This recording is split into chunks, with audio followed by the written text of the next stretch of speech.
Қыздар сәлем, каналға қош келдіңіздер. Қазір 5 минуттың ішінде дайындалып, 20 минуттың ішінде пісетін пицца.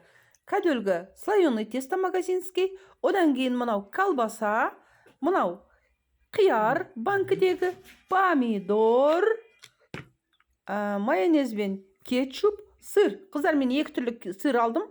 Бір түрлісін ала берсеңіздер де болады. Міндетті түрде емес. Үйде бар сырды алдым мен, екеуін. Ең бірінші қалай болады? Ең бірінші табақты дайындап алыңыз.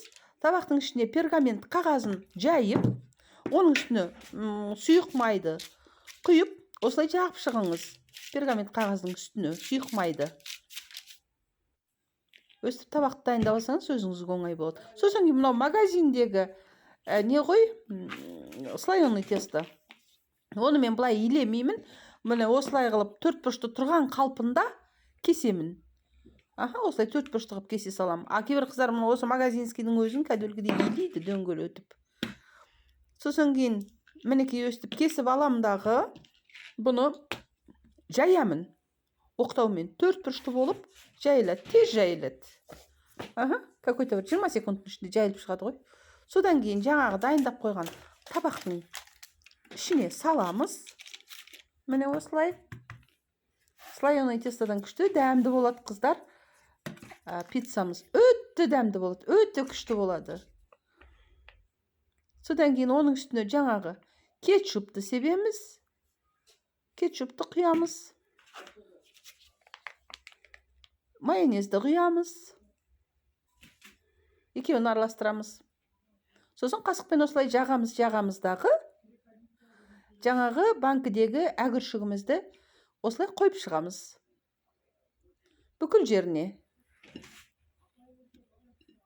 Оның үстіне колбасамызды қойып шығамыз. Тура осылай. Қыздар, каналға жазылып, кішкентай ғана қоңыраушаны баса кетіңіздер. Мұнда одан кейін помидор.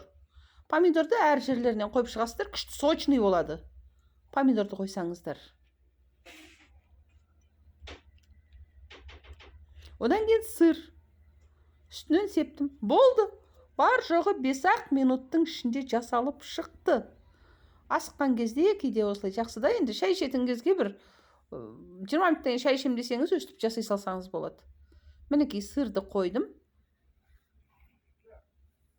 Енді 200 градуста қызып тұрған пешке, духовкаға апарып, осы пиццаны сала саласыздар.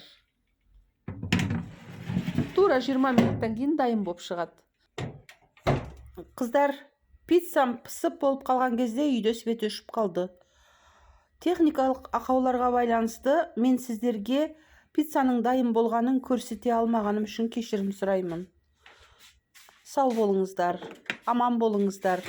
Жасап көріңіздер міндетті түрде қыздар. Пока.